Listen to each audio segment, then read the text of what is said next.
ये स्थूल है और ओम सूक्ष्म है। तो पूरा तो ओम नमः शिवाय, लेकिन ओम नमः शिवाय आप तब जपेंगे जब इसको किसी गुरुमुख से आप सुन।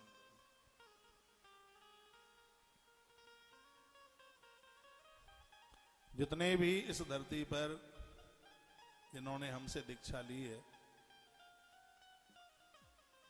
कभी यदि वो ओम नमः शिवाय मंत्र न जप रहे हों, नारायण के भगत हैं, तो मेरी व्यासपीठ उनको कहना चाहती है कि आज से ही आप मंत्र में सुना रहा हूं, ओम नमः शिवाय का आप जरूर जप करें। जिन्होंने शिव का मंत्र लिया है और वह नारायण का जप नहीं करते हैं, तो उनके लिए मैं कहूंगा कि ओम नमो भगवते वासुदेवाय आरंभ कर दें। गुरु मंत्र रोज जपा जाता है, नित्य जपा जाता है गुरु मंत्र। और जो मंत्र जो पहले से जप कर रहे हैं वो सब करते रहिए, कुछ भी छोड़ने की जरूरत नहीं। हाँ, भूत प्रेतों को छोड़ छाड़ के बस उसमें प्लस गुरु मंत्र जप शुरू कर दीजिए। गुरु मंत्र बड़ा प्रभावशाली होता है, ये सभी मंत्रों का राजा है, सभी मंत्रों का राजा है। यज्ञ में गुरु मंत्र से जरूर आहुति डालें। जब भी यज्ञ किया जाता है तो उसमें अग्नये स्वाहा ये आहुति जरूर डालें, तभी आपका हवन लगता है, तभी आपका यज्ञ लगता है। यह श्री शिव महापुराण के विद्येश्वर संहिता के अध्याय नंबर 17 के श्लोक नंबर 46 में इस बात का वर्णन किया है। आप जब यज्ञ में बैठते हैं तो उसमें ओम अग्नये स्वाहा, पहले अग्नि को घी की आहुति डालें, उसके तत्पश्चात पूरा होम करें, पूरा हवन करें। जब भी कभी आप हवन में यज्ञ में, मैं कहूंगा सुनिए सुनिए, एक मिनट सुन लीजिए। जब आप कहीं हवन में यज्ञ में बैठे तो यज्ञ आगे के लिए बढ़ गया और आप बाद में गए, तो क्या करना है आपको? उसमें आपको क्या करना है, जैसे आपने आचमन किया और आप हवन में बैठ गए हैं, यदि आप साकल्य की आहुति पर बैठे हैं तो उसमें एक आहुति डालकर पहले अग्नि देवता से आप अनुमति मांगे, मैं इसमें हवन करने के लिए जा रहा हूं या जा रही हूं। आप घी की आहुति पर बैठे तो घी की आहुति डालें, तो सबसे पहले ओम अग्नये स्वाहा, उसके बाद में फिर जो आचार्य जी, जो पंडित जी महाराज जो बुलवा रहे हैं, वो आहुतियां डालते रहिए। रोज के हवन यज्ञ करने में, नित्य के हवन यज्ञ में कभी भी पूर्णाहुति नहीं की जाती,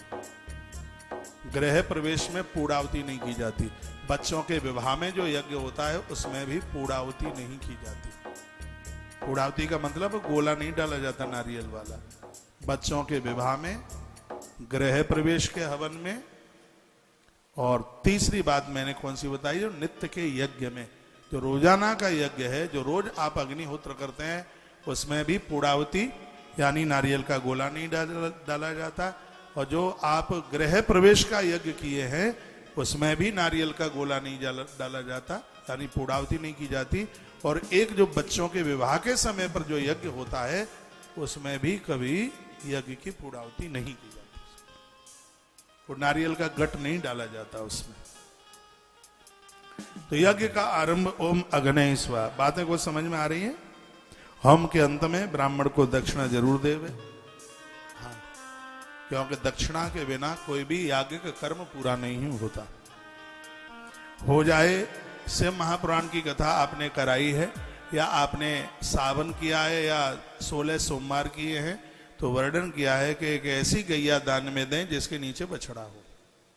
इस लोग भूले देता हूं, इसके लिए भी एक बैल, यदि बछड़ा नहीं है तो उसमें फिर एक बैल अलग से दे दीजिएगा।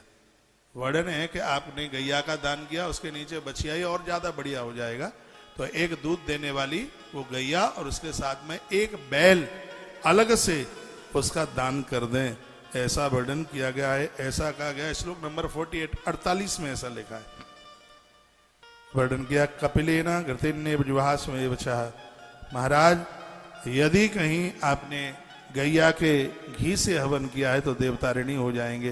होमांत्य दक्षिणा देहा गुरुर गो मिथुनम तथा, स्पष्ट लिखा है, गैया दे, बैल दे, और हवन के बाद में उनको दक्षिणा दे करके उन्हें प्रसन्न करे, वर्णन किया गया। तत्पश्चात और भी आगे की बड़ी अद्भुत कहा, जो केवल शिव के अनन्य मन से पूजा करते हैं वह उससे भी ऊपर के लोकों में तब जा पाते हैं जब वो नारायण की भी पूजा करते हैं। इसलिए दोनों देवता एक दूसरे के पूरक हैं। तो आप शिव के पुजारी हैं तो नारायण के प्रति श्रद्धा रखिए, और आप नारायण के पुजारी हैं तो महादेव के प्रति भी अपनी पूरी की पूरी श्रद्धा रखिएगा। ऐसा वर्णन है।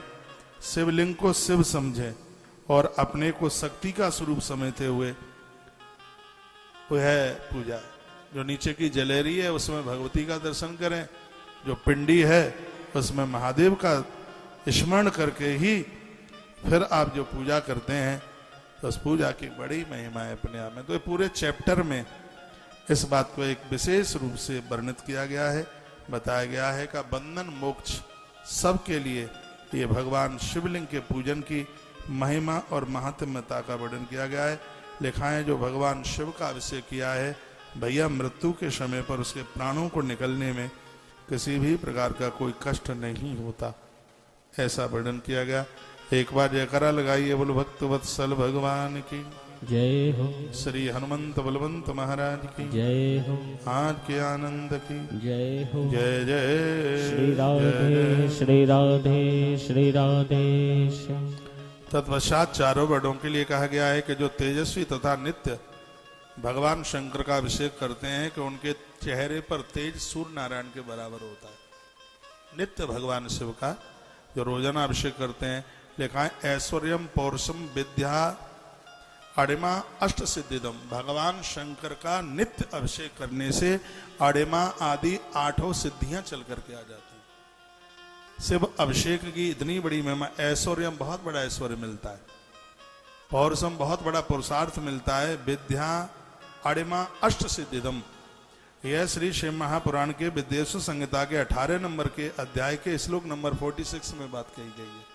तो नित्य भगवान शिव का अभिषेक करते हैं उनके लिए वर्णन किया गया, उनके लिए बताया गया कि उनके पास 8 सिद्धियां चल करके आ जाती हैं। इसमें किसी भी प्रकार की कोई संशय वाली बात नहीं है। रसलिंगम ब्रह्मणानाम सर्वाभीष्ट प्रदम भवेत्, वाणलिंगम क्षत्रियाणाम महाराज्य प्रथमं स्वम, स्वडलिंगम तु वैश्यानाम महाधनपतित्वतम, शिलालिंगम तु शूद्राणाम महाशुद्धिकरम स्वम, स्फटिकम बाणलिंगम च सर्वेषां सर्वकामदाम। अब ये सुन लो क्या सुंदर बात कही है। चारों वर्णों के लिए अलग अलग शिवलिंग की बात कही गई, लेकिन 2 शिवलिंग ऐसे हैं जिनको चारों वर्णों के लोग रख सकते हैं। स्फटिकम बाणलिंगम च सर्वेशम सर्व कामदाम। एक है बाणलिंग यानी नर्मदेश्वर, और एक दूसरा स्फटिक लिंग जिसको चारों वर्णों के लोग अपने घर में जिसकी पूजा कर सकते, अनुमति दी गई है। स्पष्ट श्लोक नंबर 50 में लिखा है स्फटिकम बाणलिंगम च सर्वेशम सर्वकामदाम। इसमें लिखा है कि सोने का शिवलिंग वैश्य के पास में हो, वर्णन है इसमें। वाणलिंग क्षत्रिय के पास, इसमें वर्णन है इसमें। लेकिन इसमें यह भी तो वर्णन है कि 2 पिंडियां ऐसी हैं जिनको रखने का अधिकार चारों वर्णों को है। स्फटिकम बाणलिंगम च सर्वेशम सर्व कामदाम, स्वया भावेन दीनम च पूजायाम न निषिद्धये। स्फटिक के शिवलिंग और नर्मदेश्वर शिवलिंग, इसमें हर व्यक्ति को पूजा करने का अधिकार है, किसी को निषेध नहीं है। इस बात को बहुत ध्यान में रखना। जिनके घरों में भगवान महादेव का अभिषेक होता है, ऐश्वर्यम पौरुषम विद्या अड़िमा अष्ट सिद्धिदम, 8 सिद्धियां उनके घर में आ जाती हैं। उनके पास ऐश्वर्य आ जाता है, सूर्य भगवान जैसा तेज उनके चेहरे पर आकर के छा जाता है, जो नित्य भगवान महादेव का अभिषेक करते हैं। और याद रखना, बिना त्रिपुंड भस्म लगाए बिना इसका फल नहीं मिलता।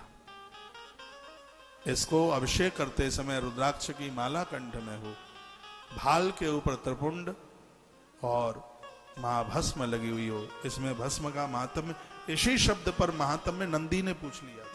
भगवान शंकर ने स्वयं भस्म का महात्म्य बताया और कहा कि विधवानाम प्रवृत्तानाम स्फाटिकम परिकीर्तम विधवानाम निवृत्तानाम रसलिंगम विशिष्यते। जिस नारी को पति नहीं है वो वैधव्य है, उसे भी भगवान शंकर का अभिषेक करने का पूर्ण अधिकार है उस नारी को। शुद्ध स्फटिक लिंगम तो स्त्रीणाम तत्सर्वभोगदम। जो नारी स्फटिक के शिवलिंग पर अभिषेक करती है उसको संपूर्ण भोग प्राप्ति हो जाती है। ऐसे ही भगवान नर्मदेश्वर को यौवने बाप वार्धक्य बाप सुब्रता, उनका यौवन सुरक्षित रहता है जो भगवान बाणलिंग नर्मदेश्वर के ऊपर अभिषेक करते हैं। इतनी बड़ी महिमा यौवन, उनकी धातुओं का पतन नहीं होता। जिनको ऐसी गुप्त बीमारियां हैं और जो डॉक्टर को भी अपनी बीमारियां नहीं बता सकते, ऐसा बाणलिंग है जो जिंदगी की संपूर्ण बीमारियों को समाप्त कर देता है। ऐसा बाणलिंग भगवान नर्मदेश्वर स्फटिक, इनकी बड़ी महिमा का वर्णन किया गया है। स्फटिकम बाणलिंगम च सर्वेशाम सर्व कामदाम, यह व्यक्ति की हर मनोकामना को पूरा करने में सक्षम है। बाणलिंग भगवान नर्मदेश्वर स्फटिक, तो इनकी बड़ी महिमा का वर्णन किया गया है। बहुत आनंद कर दिया गया है। स्वाद विदूषिता नाम च भस्मा नाम शुद्धिष्यते है। एक शिव साधक को शुद्धता पवित्रता तब मिल जाती है जब वह भस्म धारण करता है। कपिला गोमयम पूर्वम केवलम गव्यमेव वा, भस्म ज्यादा प्रभावशाली कपिला गैया के गोबर से कंडा जो बना है उसकी भस्म बनाई जाए, वही भस्म बहुत ज्यादा श्रेष्ठ है। जिस गैया के सींग हिलते हो उसको कपिला गाय कहते हैं। तो यह श्लोक इस ग्रंथ में लिखा हुआ 63 नंबर का श्लोक है 18 अध्याय का, विद्येश्वर संहिता अध्याय 18 और श्लोक नंबर 63। 63 नंबर के श्लोक में कहा कपिला गोमयम पूर्वम केवलम गव्यमेव, कपिला गैया के गोबर के द्वारा उपला बनाया गया और उसमें से भस्म बनाई गई हो, और वह भस्म भगवान महादेव को अति प्रिय है। यहां तो ग्रंथ में लिखा है कि भस्म शंकर को आप चढ़ाते हैं तो भगवान महादेव आपके ऋणी हो जाते हैं, आपके कर्जदार हो जाते हैं। शम्य अश्वत पलासान बा बटार बद बिल्वकान शिवाग्नि नाम दये शुद्धम तदमे भस्म शिवाग्नि जान। वृक्षों में समी की लकड़ियों को जला करके, पीपल और बरगद और पलास और बट वृक्ष और बेलपत्र की लकड़ी, इनको जला करके भस्म तैयार की जाती है। लकड़ियों में, पेड़ों में देखो क्या क्या लिखा है कि समी अश्वत पलासान, समी समी का पेड़ उसकी लकड़ी, अश्वत्थ कहते हैं पीपल की लकड़ी, पलास की लकड़ी और बटार बट की लकड़ी और बिल्वकान बेल वृक्ष की लकड़ी, इनको जला करके भी आप भस्म तैयार कर सकते हैं जो कि भगवान को अतिशय प्रिय है। तदवई भस्म शिवाग्नि, भस्म इसका नाम क्यों है ये भी इसमें वर्णन है। जिसको चढ़ाते ही भगत के पाप जल करके राख हो जाए, इसलिए इसका नाम है भस्म है। ये अपराधों को तत्काल भस्म कर दे, इसलिए इसका नाम है भस्म। भस्म शब्दार्थ एवं ही सेवा पूर्वम तथा करोत, इस भस्म शब्द की व्याख्या पूर्व में स्वयं भगवान शंकर करते हैं, ऐसा सूत जी बोल रहे कहते हैं। इसका नाम भस्म इसलिए है क्योंकि महादेव को चढ़ाते ही और अपने माथे पर लगाते ही दुर्गुण तत्काल भस्म हो जाते हैं। अपने माथे पर लगाओगे तो दुर्विचार भस्म हो जाते हैं, और महादेव के ऊपर चढ़ाते हो तो पाप भस्म हो जाते हैं आले। इसलिए अपने माथे पर, और आनंद की बात है कि माताएं भी लगाने में पूरा अधिकार है। भस्म लगाने का पूर्ण अधिकार मातृ शक्ति को, पुरुषों को तो है ही, लेकिन मातृ शक्ति के लिए भी है। यथा स्विषय राजा सारम ग्रयाति यत्करम यथा मनुष्या संस्यादि दग्धाहम सारि भजन्ति ही। जिस प्रकार से मनुष्य धान आदि को जला करके उसका सार ग्रहण करते हैं, उसी प्रकार से अब इसमें पूरा का पूरा व्याख्यान इसका एक विशेष रूप से कहा गया है। और आइए मैं इन सब प्रसंगों को थोड़ा आगे के लिए बढ़ा रहा हूं। तत्पश्चात ललाटे ग्रे सदम भस्म तिलकम धारयेन मृदा, ललाट में 16 जगह भस्म लगाने की बात कही गई है। ललाट में, कंठ में, कंधे पर, नाभि में, पीठ पर, ये पीछे गर्दन का ये पीछे का हिस्सा है, वहां तक भस्म लगाने की बात कही गई। बड़ी अद्भुत बातों के साथ ललाट के अग्रभाग में गुरु के हाथ अथवा अपने हाथ से भस्म लगाई जाए तो बड़ी विशेषता है। जब यज्ञ होता है ना, तो श्रवा के द्वारा जो आचार्य लोग जो भस्म लगाते हैं यज्ञ की भस्म भाल पर, ये ज्यादा इसका ये 18 नंबर के अध्याय में इस भस्म का वर्णन किया गया। जो स्रवाक कुरेते हैं अग्नि में लगा करके जो भस्म माथे पर लगाते हैं, ये आयु और श्री वर्धक होती है। आचार्य अपने हाथ से जजमान के भाल पर वो भस्म लगाते हैं और उसका यहाँ पर वर्णन किया गया है। वो जो गुणों को, अपने गुणों को शिष्य में आरोपित कर दे, उसको गुरु कहते हैं। 83 श्लोक में कहा गया, अपने गुण अपने शिष्य को दे दे और अपने शिष्य का गौरव बढ़ा दे, इसलिए उसका नाम है गुरु। गुणान रुंध इत प्रोक्तो गुरु शब्दस्य विग्रह। गुरु की व्याख्या इसमें कही। ये सब चीजें गुरुओं के चरणों में बैठ के प्राप्त हो जाती हैं। तो सौनक शिव ने पूछ लिया है कि आप यह बताइए कि गुरु कौन है, गुरु की व्याख्या क्या है। तो दो बातें कही गई हैं इसमें। यूं तो कई उसके व्याख्यान है ग्रंथों में अपने अपने हिसाब से, लेकिन जो शिव पुराण में लिखा है, गुरु अपने गुण शिष्य को दे देता है, इसलिए गुरु है। और दूसरी बात कही गई है कि ये अपने शिष्यों का गौरव बढ़ाता है, इसलिए गुरु है। और तीसरी बात कही है, ये अपने शिष्यों का अज्ञान मिटा देता है, इसलिए गुरु है।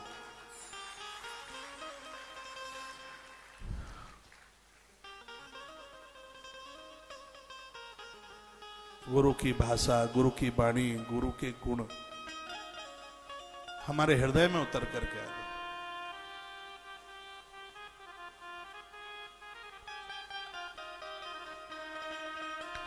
गुरु की बड़ी अद्भुत महिमा है और आप जिसका चिंतन करेंगे आप वही बन जाएंगे। आपकी चाल ढाल, आपकी बोलचाल, आपका शब्द, आपका हुनर, आपकी देखरेख, आपकी लावण्यता, आपका आकर्षण, आपका रूप, आपका वो सब ओज गुरु का उतर के आ जाता है। जब उनके प्रति हमारी श्रद्धा होती है तब गुरु आपके कंठ में आकर के बोलता है। गुरु वह है जो अपने गुण अपने शिष्य को दे देता है। गुरु वह है जो अपने शिष्य का गौरव बढ़ा देता है, वो गुरु है। शिष्य कौन है उसका भी वर्णन है इसमें। शिष्य कौन है, तो शिष्य के बारे में कहा, तस्माद वही शासने योग्य शिष्य इत्याविधीयते। 88 नंबर के श्लोक में शिष्य का व्याख्यान किया है। जो गुरुजनों के अनुशासन में रहता है, वो शासन में रहता है, इसलिए उसका नाम शिष्य है। खाली मंत्र लेने से कुछ नहीं होगा, हमें गुरुजनों के शासन में रहना चाहिए। खाली मंत्र देने से कुछ नहीं होगा, हमें अपने शिष्यों का गौरव बढ़ाना चाहिए। अपने गुण हम अपने शिष्यों में उतार दें। इस बात के लिए गुरु ध्यान दे। और जिस गुरु का अपना कोई गुरु है वही सबका गुरु है। इसलिए जहां भी कहीं से दीक्षा लेते हैं, एक बार यह जरूर पता लगाएं कि जिन्हें हम अपना गुरु बना रहे हैं उनका गुरु कौन है। बेटी को भी कहीं दे के आते हो तो कितना खानदान, कितना सब कुछ देखते हो। तो ये तो एक अलौकिक संबंध है। क्या अद्भुत अद्भुत बातों का वर्णन किया है। ले गुरु का नाम तस्माद वही शासने योग्य शिष्य इत्याविधीयते। शिष्य वही है जो गुरु का अनुशासन माने। जात पुत्रो मंत्र पुत्र पितर पूजयेद गुरु। सृष्टि दो प्रकार की है। एक है मैथुनी सृष्टि जो इसमें लिखा है, और एक है नाद सृष्टि। मैथुनी सृष्टि में बाप और बेटा होते हैं, जो देह गेह के साथ जिनका जन्म हुआ है, देह गेह के साथ जो जन्मे हैं, वो मैथुनी सृष्टि है जिसमें पिता और पुत्र का संबंध है। लेकिन एक सृष्टि ऐसी भी है जिसको नाद सृष्टि कहते हैं। ये नाद सृष्टि देह संबंध से नहीं, ये मंत्रों के द्वारा प्रकट होती है। वो सृष्टि गुरु और शिष्य की सृष्टि है, जिसको नाद सृष्टि कहते हैं, जिसमें मंत्र फलित होता है। तो गुरु और शिष्य की सृष्टि है और यह अलौकिक है। यह श्री शिव महापुराण में बड़ा इसके ऊपर जोर दिया गया। शिष्य पुत्र इति प्रोक्ता सदा से सप्त योगता। एक शिष्य गुरु के लिए शिष्य ही नहीं, वो गुरु के लिए बेटा होता है, पुत्र होता है। गुरुओं को कोई औलाद नहीं होती, लेकिन शिष्यों के द्वारा उनका तारण हो जाता है। शिष्य उनकी संतान है, अलौकिक संतान है। ऐसे दो लोग हैं जहां पर ये पराजित होना चाहते हैं। पिता पुत्र के सामने पराजित होना चाहता है, मैं जो नहीं कर पाया मेरा बेटा कर दे। हर बाप की यही भूख होती है। लेकिन एक ऐसा गुरु भी है जो अपने शिष्य के सामने परास्त होना चाहता है, जो मैं नहीं कर पाया वो मेरा चेला कर दे, मेरा शिष्य कर दे। एक गुरु अपने शिष्य के सामने पराजित होना चाहता है। और यह हार मानी थी भगवान परशुराम ने कुरुक्षेत्र की धरती पर भीष्म के सामने।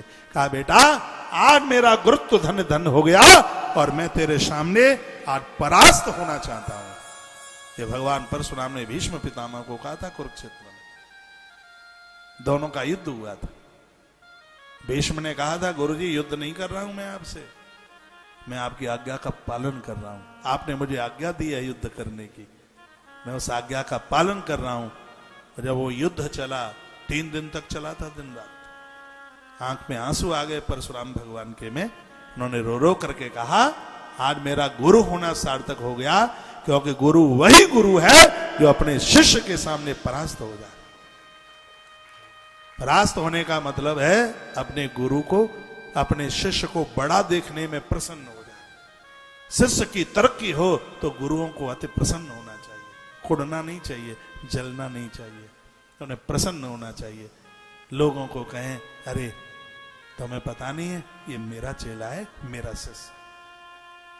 2016 के कुंभ में मैं गया था, इधर शिविर लगा हुआ था, तो मैं रोज ही महाराज जी को मिलने को जाता था, अपने गुरुजी को। मेरे गुरुजी को तो आप जानते ही, सब कौन नहीं जानता उन्हें आज दुनिया में।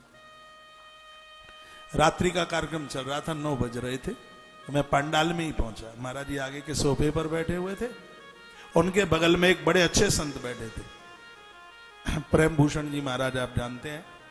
तो जैसे ही मैंने अंदर प्रवेश किया, मैंने अपने कानों से सुन लिया, मेरे महाराज जी ने कहा उनको, प्रेम भूषण जी महाराज जी को, तुम्हें पता है ये मेरा चेला है। कितनी खुशी हुई, शब्दों में बयान नहीं कर सकते, ये मेरा शिष्य है। उन्होंने जवाब दिया, मुझे क्या, वो तो सबको ही पता है, लेकिन मेरे लिए तो ये बहुत बड़ी बात होगी। हमारे महाराज जी बहुत अच्छे हैं, बहुत तपस्वी, बहुत तपस्वी। जब वह बोलते हैं तो लोग कान के ढक्कन खोल करके बैठते हैं। शब्दों के साथ में ऐसा लगता है कि कबड्डी हो रही हो, खेल हो रहा हो।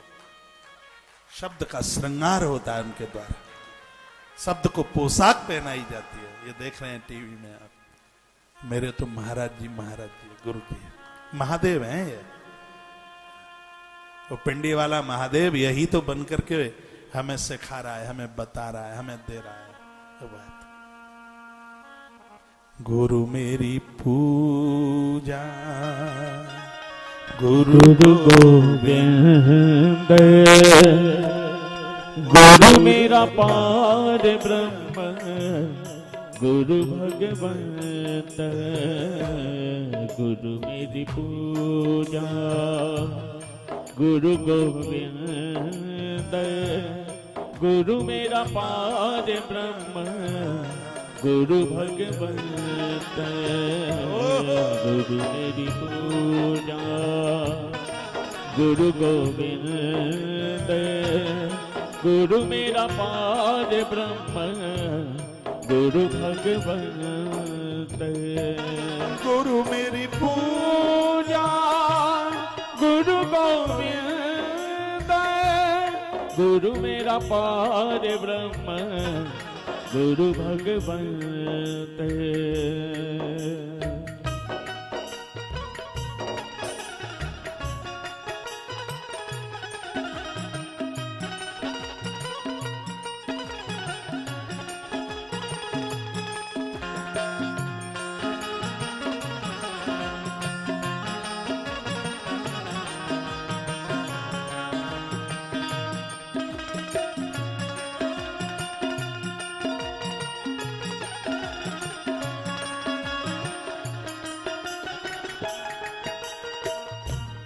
गुरु मेरा देव अलख अभेयो, गुरु मेरा देव अलख अभेयो, सर्व पूजे चरण गुरु सेयो, सर्व पूजे चरण गुरु सेयो, गुरु मेरी पूजा गुरु गोविंद।